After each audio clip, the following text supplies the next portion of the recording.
Hello and welcome to Score English. Learn English through sports, the podcast where we explore the fascinating intersection of psychology and sports. I'm your host, Alec.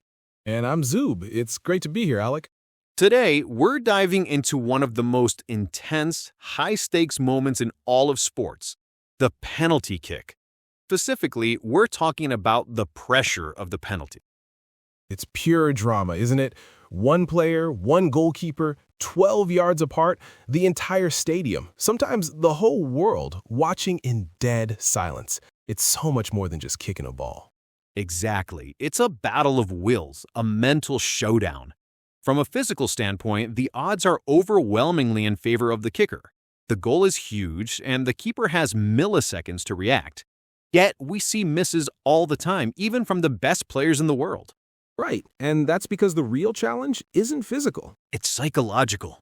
Let's start with the kicker. Zoob, paint a picture for us. What is happening inside that player's mind as they place the ball on the spot?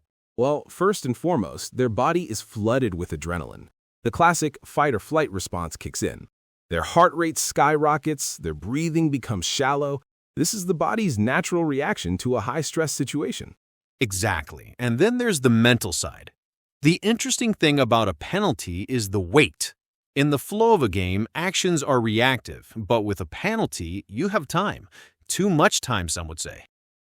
The long walk from the halfway line.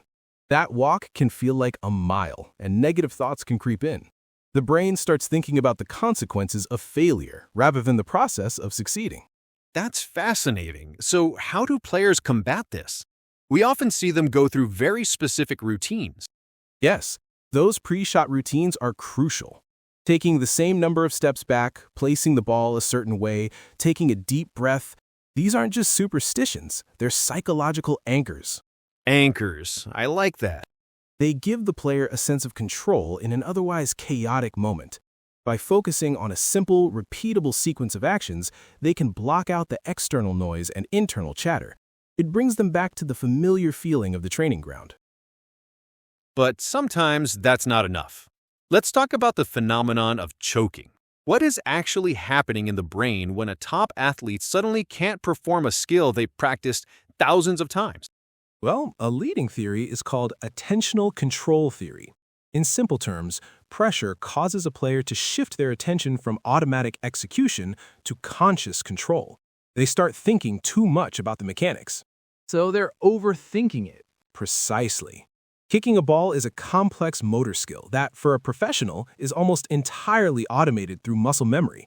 But under pressure, they might start thinking, okay, I need to plant my foot here, swing my leg like this, connect with the ball at this angle. This conscious processing disrupts the fluid, automated skill. It's like trying to remember how to walk. If you think about every single step, you'll probably stumble. That makes perfect sense. And the weight of expectation on the kicker is immense. They're expected to score. Absolutely. And that brings us to the other person in this drama, the goalkeeper. Psychologically, their position is completely different. Right, let's flip the script. What's going on in the goalkeeper's head? Well, the goalkeeper is in a much freer position. No one truly expects them to save a penalty. The statistics are against them, so if the kicker scores, it's the expected outcome. But if the keeper makes a save, They're a hero. Exactly. There's very little downside and massive potential upside. This lack of expectation is a powerful psychological advantage. It allows them to be more relaxed and even playful. And they use that, don't they? We see keepers trying to get into the kicker's head.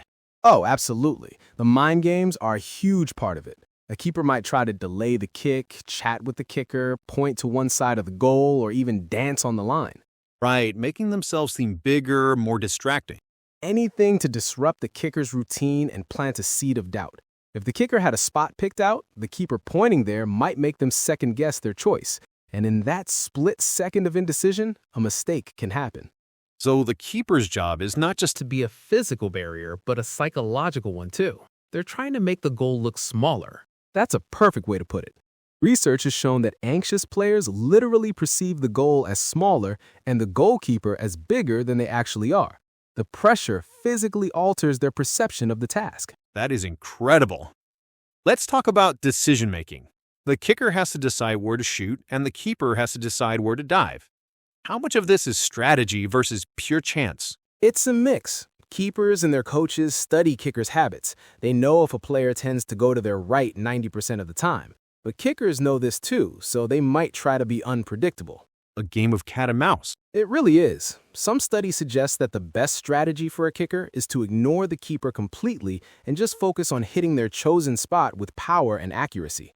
But that's easier said than done when there's a person actively trying to distract you. And what about shooting straight down the middle? It seems risky, but we see it work. Statistically, it's a very effective strategy because goalkeepers dive to one side or the other in almost every single penalty. The problem is, if the keeper doesn't move and you kick it straight at them, You look very, very foolish. right, it takes immense confidence to take that risk. So even the choice of where to shoot is wrapped up in layers of psychological risk and reward. We've talked about the players, but what about the external factors? The roar of the crowd, for instance. How much does that play a role? A massive role. A supportive home crowd can create a feeling of collective confidence. Conversely, a hostile away crowd with its whistles and jeers can significantly increase the cognitive load on a player. That cognitive load again. It's another distraction your brain has to process. Yes, it's more noise to filter out. It raises the stakes and amplifies the feeling of being judged. It can make that long walk feel even longer. So knowing all this, how do teams and players prepare for penalties? Is it possible to replicate this kind of pressure in training? That's the million-dollar question. You can practice the technique, of course, but you can never truly replicate the pressure of a World Cup final shootout on a Tuesday afternoon at the training ground. There are no real consequences. Exactly. However, coaches try their best. Some will have players run laps before taking a penalty to simulate fatigue. Others will have teammates stand around and make noise to simulate a crowd. They often finish training sessions with a penalty competition where there's a forfeit for the loser, just to add some sort of consequence. Trying to add some stakes to it. And what about individual psychological training? Are players using techniques like visualization? Absolutely. Visualization is a huge tool. Players will mentally rehearse the entire process: the walk, placing the ball, the run-up, and the ball hitting the back of the net. By doing this repeatedly, they create a strong mental blueprint for success. So their brain has already seen them score hundreds of times before they even step up to the ball. That's the idea.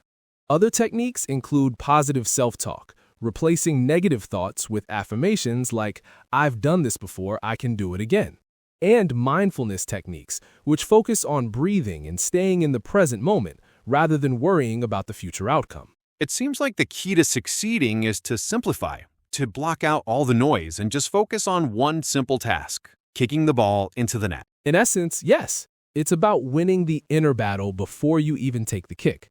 It's about controlling the controllables, your routine, your breathing, your thoughts, and letting go of what you can't control, like the goalkeeper's actions or the crowd's reaction. So, to wrap up, the pressure of the penalty is so much more than just a test of skill. It's a test of nerve, of emotional regulation, and of mental fortitude. It really is. It's a moment of isolation that strips the game down to its core elements, one person versus another. And it's that raw human drama, the chance for either ultimate glory or devastating failure, that makes it one of the most compelling sights in all of sports. And thanks to all of you for listening to Score English. Learn English through sports. Join us next time as we explore another fascinating aspect of sports psychology. Until then, stay mindful.